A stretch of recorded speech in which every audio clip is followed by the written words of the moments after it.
And I feel that you did a very good job because, as you mentioned, that these findings, they are difficult to summarize, difficult to fully understand, raising more and more questions.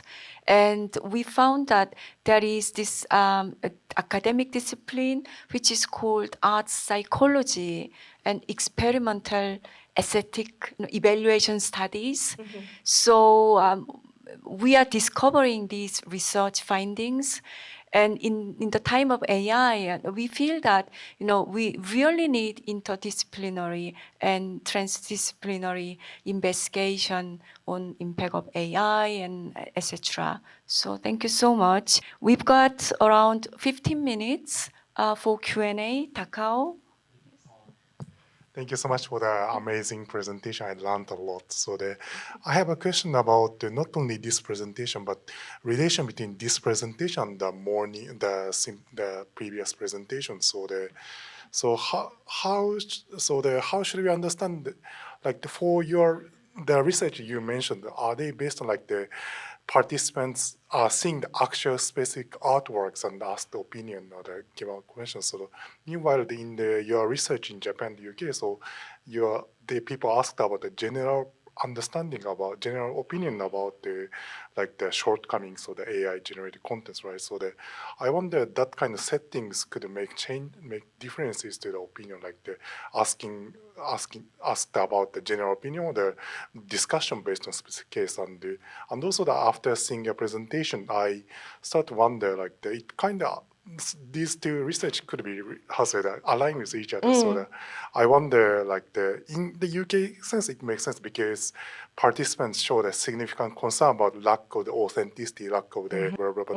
In the meanwhile, Japanese participants didn't show such concern, they are okay with AI art lacking may not lack the authenticity, may not lack the emotion, it's okay, whatever. So how should we understand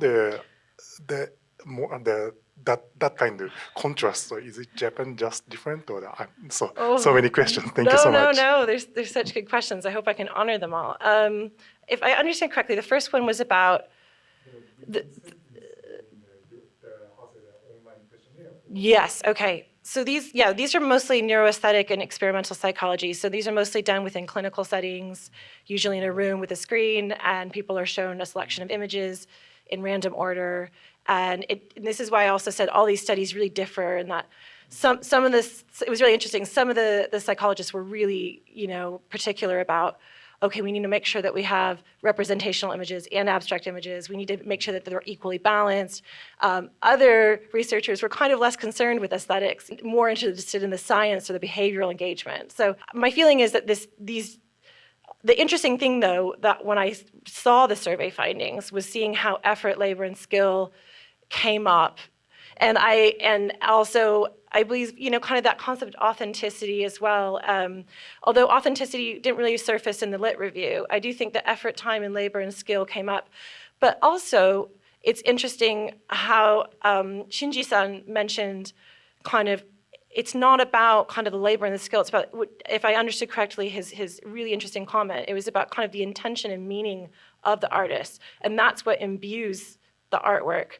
And we didn't have time to explore this, unfortunately, but when this is published, thankfully, according to your wonderful work in Japanese and English, there appears to be a kind of, I don't want to say triangulation because I'm not a statistician, but there appears to be kind of centering around intentionality and its connection with emotion, embodiment, and I think effort as well, if I'm not mistaken. So intention also might be really critical, and that might have more value within the Japanese context.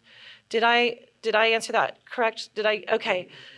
And then in terms of the alignment, one of the reasons why I found that such a fascinating lecture from Professor Ashton, one of the feelings I took away was just, I wondered to what extent the anthropomorphism was utilized intentionally as a softening effect, that her embodiment, her identity, the way that Professor Ashton discussed kind of the ways that she kind of uses cultural capital to kind of market and brand herself as an artist and to kind of gain legitimacy and authenticity and intention.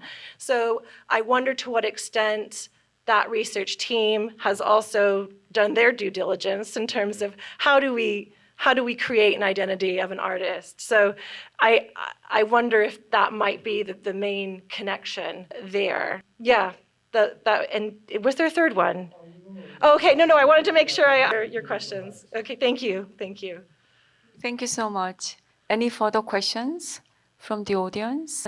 Could you go back to the slide with emotion, embodiment, and so on? Oh, doesn't want. Just wait. Try here. No, seems. Ah, here we go. it's Here we go. working. Emotion. Emotion. Yeah, emotion. No. Before Embodiment. that. No, before that there was a diagram. This one. Yeah. Well, so can I just make sure if I understand this correctly? So these four factors, emotion, embodiment, and effort and intentionality, found in the literature that are connected to humanness.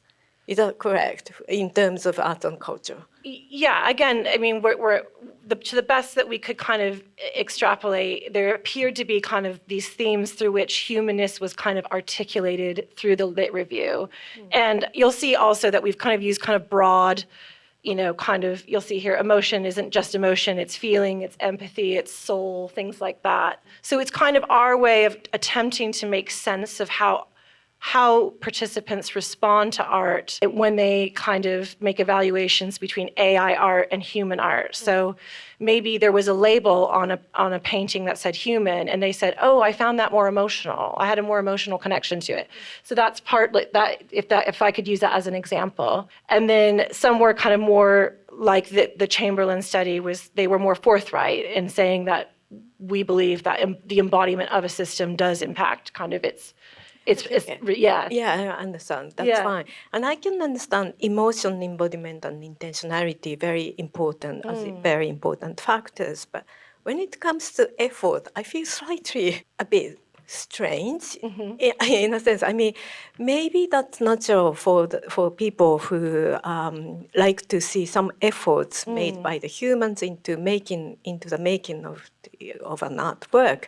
But this really reminds me of the copyright principle. You make efforts, but that doesn't give you the time and efforts you invest into the production of some work does not necessarily give you a copyright. You need to be original. You need to have your work needs to be original, different from others. But the database in its own right is not copyrightable.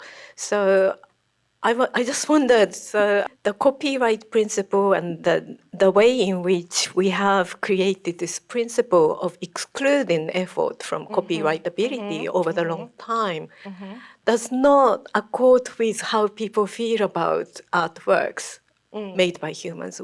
Is there any thought you have? Hae-kyung, you. In the UK's the perspective, there are three conditions for copyrightability. The one is labor and skill.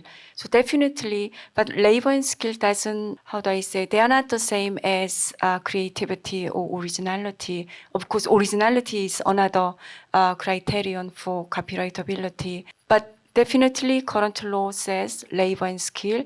But my understanding is that because of AI, generative AI, legal experts are debating whether or not this criterion can stay. Because artificial intelligence can make an artwork without labor, and one prompt, is it labor or not? So all these are debatable. And one thing I found very interesting from the comments and Josepha's presentation is this emphasis on intentionality of author, because so far in the media studies and cultural studies, we have believed, I think that some of us have taught students that author is dead and audience is so active. Audience can generate meaning regardless of the author's intention. They can generate meaning, so active audience, active consumption, etc., etc. And now I feel that, cultural studies people should be involved in AI discussion from that respect, because market response and audience response, they kind of brings author back to the the table and authorship back to the table, and how audience make meaning may involve thinking about author's intention, author's message to be communicated to them. So in many ways, I think that discussing AI itself is important, but I think that AI can function as a lens for arts and humanities researchers to look back at what we have been arguing so far, what we have been studying so far, because some of the bases which we tend to believe are unsettled and questioned in interesting ways. Thank you, Nobuko-san. Thank you. Hi. Thank you, that was amazing, and the things you brought out were fantastic. I'd like to pick up on the point of effort as well. Is your microphone on? I've had enough of me on microphone again. It was amazing, and the themes were fantastic. I'd like to pick up on the same point around effort. My first thought was, how do people know the effort involved? And I understand it's perhaps a perceived effort.